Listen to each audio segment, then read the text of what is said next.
Hello and welcome to the JSA studio. I'm your host, as always, Nathan, and today we are going to be talking about the Chicago Bears. We're going to break down their draft class as well as discuss the roster as a whole and some of the major storylines surrounding your major players.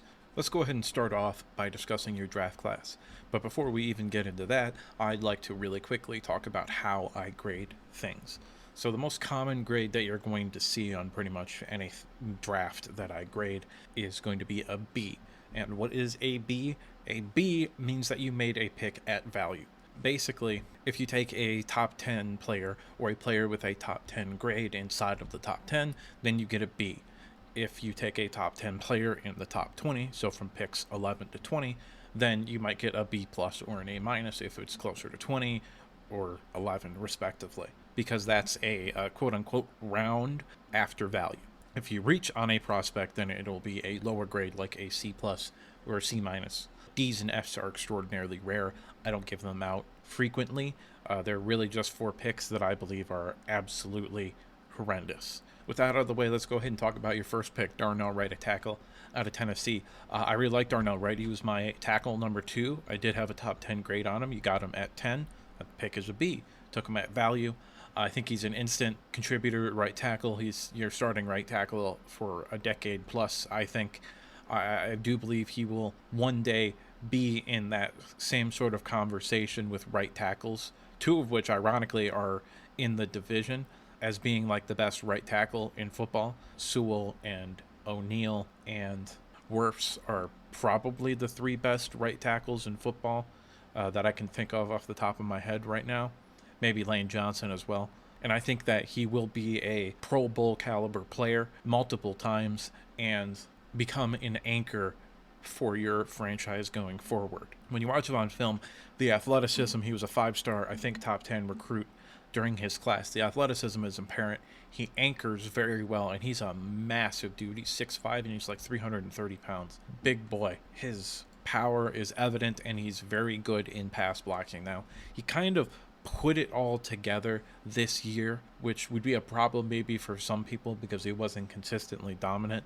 But when you look back at his playing time, specifically at Tennessee, you see that he actually got better game to game even. And then this past year, he really put it all together and became that dominant top 10 talent. If you see him improve every year, then I'm perfectly fine taking you in the first round.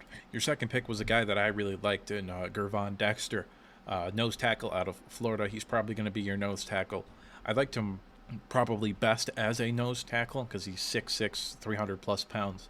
Could probably put on a little bit more weight, probably will as well, but he's very athletic, holds up against the run, and has the arm length and requisite explosiveness to have some serious upside as a pass rusher. I had him graded very similarly to your in-division rivals player named Liam McNeil for the Lions, and McNeil has been a solid football player for them. And I believe Gervon Dexter will have a similar sort of instant impact this year. And because of that, I've given the pick a B+. I had him graded as a top 50 player, just outside of that, but still after value, so it's a B+. Your second pick in the second round, Tyreek Stevenson, cornerback out of Miami. I really like Tyreek Stevenson, especially in an off-man or off-zone scheme. I think he has a little bit of inside-outside flexibility. He could become a matchup guy for like those bigger slot options, probably not tight ends, but like a bigger guy that's in the slot. And I had him graded as a top 50 player, so the grade is a B+. Your next pick in the third round, you selected Zach Pickens, a 5 technique out of South Carolina. He's probably going to play 5 tech for you. I had him graded as a 3 technique, and I had him as the top 75 grade, which you took him at 64, so between 50 and 75. That's a pick at value for me. The grade is a B. But Zach Pickens is explosive on film.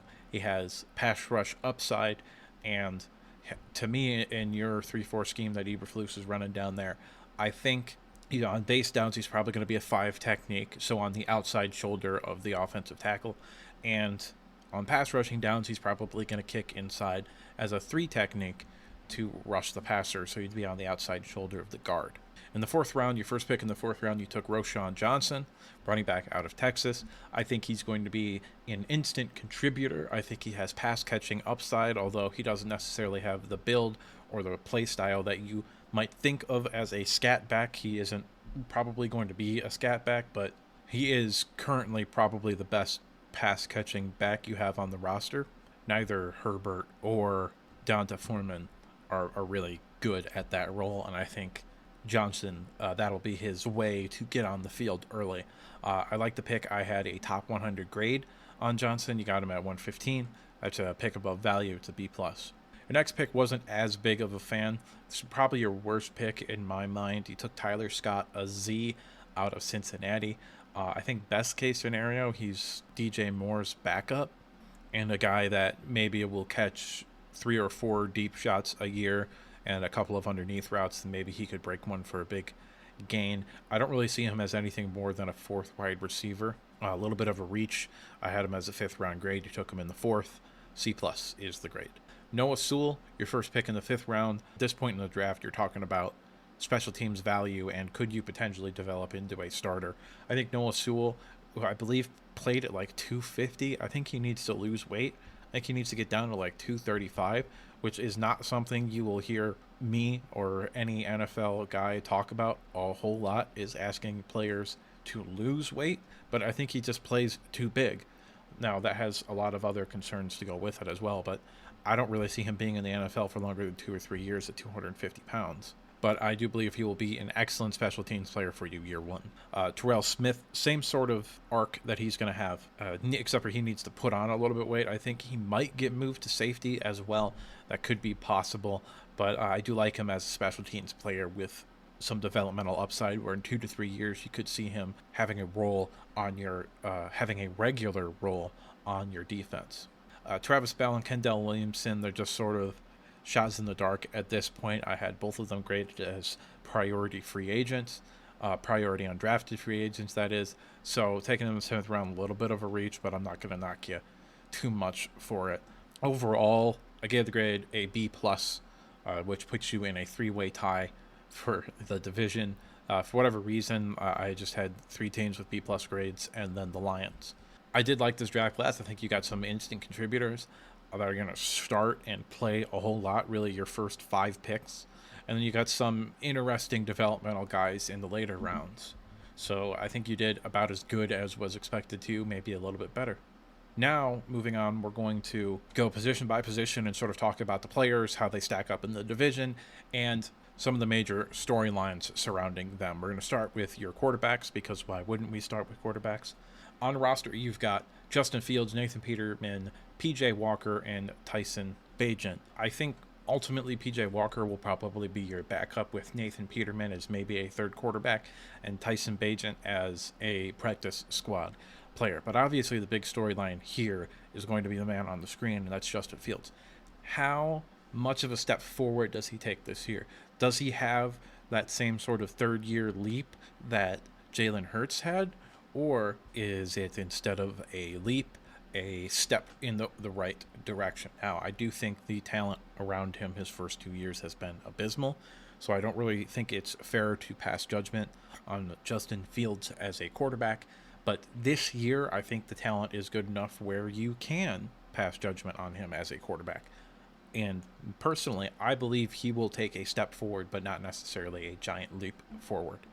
I think he will become somewhat of a legitimate threat passing the ball, and I believe he will continue to be one of the best, if not the best, running threat from the quarterback position. And I mean, it makes sense that he's going to get better. He actually has people to throw the ball to this year. He's going to have a whole offseason with Chase Claypool. Maybe Chase Claypool can get better. Mooney is going to do what he's going to do, and DJ Moore is going to be very good, as he always is. We'll talk a bit more in depth about the wide receivers when we get there, but Justin Fields, I do believe you have your quarterback of the future with Justin Fields. The real question is he going to get good fast enough for you to compete while he's still on his rookie contract? And I don't really think so.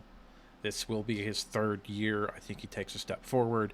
Then maybe his 4th year, he's really sort of becoming that really good young quarterback. And then your 5th year, you maybe compete, but that's a 1-year window there before you're going to have to pay him, probably by that point, $50 million a year. So somewhat discouraging from that standpoint, that his development has taken you has taken as long as it has. For this year, I think Justin Fields is probably going to be the third best quarterback in the NFC North.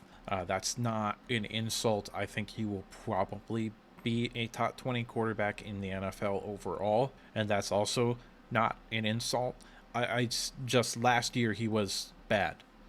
He was probably the worst quarterback in the NFL throwing the football, and the running really didn't make up enough for him to be anything other than probably a bottom five quarterback. And I think he's going to be at least a net zero this year. I think that's probably a good way to put it, where he's not going to cost you any football games like he did last year, but he's not really going to win you any football games either. Your running back room is a little bit underwhelming. You've got Donta Foreman, Khalil Herbert, Travis Homer, Roshan Johnson, and Tristan Ebner. These are the guys that I think have a relatively good enough chance to make the roster.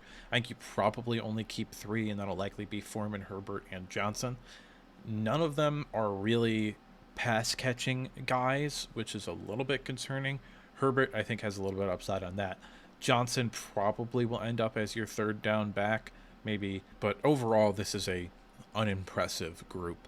Donta Foreman is somebody who, in a gap scheme, if your offensive line is good enough blocking, that he can go, because he does have the home run speed and he is a big back. Khalil Herbert, a little bit more shifty. If it isn't there, he can kind of create a little bit. And I think Roshan Johnson is a little bit of both, but he doesn't have that explosive home run speed that Donta Foreman does. Overall, this is a pretty disappointing running back room. I honestly can't believe you let David Montgomery walk. I think that was a mistake, because he basically didn't have an offensive line and still managed to be one of the better backs in football. And this year, your offensive line is shaping up to be pretty good, honestly. So I think he could have potentially been a breakout candidate if he had been able to stay on your team, if you decided to pay him, that is. Overall, this is the worst running back room in the division, in my opinion, and probably one of the 6 or 7 worst in the NFL. Tight ends, on the other hand, is actually pretty solid. You got Chase Allen, Cole Kmet, Jake Tongues, and Robert Tonyan. Now, Cole Kmet is probably going to be your starting, what is referred to by me as a Y tight end or an inline tight end, and Robert Tonyan is likely to be your H or your move tight end. Those are just the letters that I learned when I learned about all of that. Those are what they called those positions. So I call them Ys and H's. Kmet, Tonyan, and Allen are probably the 3 tight ends you go with. There's maybe another couple of options too. I didn't list everybody, but those are the 2 guys that are really going to produce on offense, are going to be Kmet and Tonyan. And I do think that's a pretty good duo. I think that's a better duo than most of the league, maybe even the top 10 duo, probably a top 10 duo in the NFL. It just so happens that Minnesota might have the best tight end duo in the NFL, so you have to be ranked 2. So that's a little bit of an outlier. I do think that this is a really good and going to be really productive tight end room, ranked 2nd in the division. Wide receivers. Here you've got DJ Moore, Darnell Mooney, Equanimous St. Brown, Tyler Scott, Aaron Cruikshank, Darius Fountain, Velus Jones Jr., Dante Pettis, Joe Reed, Chase Claypool, and Nasimba Webster. Overall, this is a little bit crowded, but I think it's more crowded at the bottom part of this, because I think you've got 2 wide receivers that are very clearly better than everybody else in DJ Moore and Darnell Mooney. And then you kind of have 5 or 6, 7, 8 guys competing for those last 3 or 4 spots. I think the safest bets are Tyler Scott, Equanimous St. Brown, and Chase Claypool. Velus Jones Jr. maybe as a 6th wide receiver, unless he takes a dramatic step forward from his rookie year. Dante Pettis is sort of a veteran. He's bounced around a whole lot. He could also sneak his way onto the roster, but I believe this team will have a bias towards the younger guys rather than a veteran like him. I mean, I think it's pretty middling, maybe a little bit below average. I don't necessarily qualify DJ Moore as a number 1 wide receiver. Keep in mind, I only have, I think probably, if I were to really think about it, maybe 9 number 1 wide receivers in the NFL, and at least 2 of them play on the same team. So there are only like 8 teams that have an actual real number one wide receiver in my mind. But DJ Moore is a very good wide receiver. If he had decent quarterback play, he would have made multiple Pro Bowls at this point in his career. I do think he's going to be productive for you. He's going to probably have something like 1,200 yards on 80 to 100 catches and 8 to 10 touchdowns. I think he's going to be very productive. Darnell Mooney, I think, is going to do pretty much what he always does, 6 to 800 yards, 4 to 6 touchdowns. So I think those are pretty solid receiving options as a 1 and a 2. Maybe a little bit disappointing as a number 2 option, but he could potentially be a really good number 3 option if somebody else can take a step forward, like Chase Claypool. Overall, it's not the worst in the division, but it is third. I think Minnesota and the Lions have a better receiving room than you do. Your offensive line, this honestly, it kind of hurts me a little bit to put you at 3 in the division, because this might be a top 10 offensive line in football. It's just that you happen to be with 2 elite offensive lines, maybe 2 of the 3 best in the NFL in your division as well. But Darnell Wright, as your right tackle, is going to be solid. Braxton Jones was really good last year, and you're hoping he can improve, maybe take that step forward to be a Pro Bowl caliber player, with Nate Davis and Tevin Jenkins holding down the guard spot and Cody Whitehair likely being your center. I don't really know what the general opinion on Tevin Jenkins is, but I thought he played really well as a guard last year. I did not like what you did with him when you drafted him and where you drafted him. I think he was overdrafted a little bit. I had a top 50 grade on him. And then I thought it was an even stupider decision to move him to left tackle. But eventually you figured it out. You put him inside, and he played really, really well. He could be someone that could become a Pro Bowl caliber guard in my mind, along with a really solid player in Nate Davis, a really solid player in Whitehair, and 2 high upside tackles. Your depth is going to be Lucas Patrick, Alex Leatherwood likely as a swing tackle, Doug Kramer, and Larry Broom. It's ranked 3 out of 4, but this could be a top 10 offensive line in football. It might be your second best position group overall, but I have to rank it 3rd because Minnesota and the Lions' offensive line is just better, in my opinion. Moving on to your defensive line. This is really good, especially your interior is really solid. Your edge group is a little bit underwhelming, but since you're running that 3-4, your edge is also your linebacker group, and I really like your linebacker group. We'll talk about them more in a minute. But you've got Gervon Dexter, Zach Pickens, Andrew Billings, DeMarcus Walker, Donovan Jeter on the inside, as well as Rasheem Green on the outside to go with Dominic Robinson and Trevis Gibson. Now, Rasheem Green was a little bit of an underrated pickup because he's a quality player. He's probably going to be a 5 technique for you, with Walker and probably Dexter starting off as rotational pieces, the main rotational guys, with Andrew Billings holding down the nose tackle and Zach Pickens likely being the 3 or the 4. Or the 3 or the 5 technique, rather. This is a really good unit. I've got it ranked 2nd in the division, but this is a high-quality unit that has some serious depth, especially along the interior, and I think it's going to help your defense dramatically improve from last year. Now, your linebackers, this might be one of the best linebacker rooms in the NFL, and that's largely due to Tremaine Edmonds, who I believe is a top 5 linebacker in football, and someone who has the potential to be a transformative piece on the defense. Now, this year specifically, I think Tremaine Edmonds might be lining up at the Sam rather than the Mike, and ending up on the edge and blitzing a lot more than he did in Buffalo.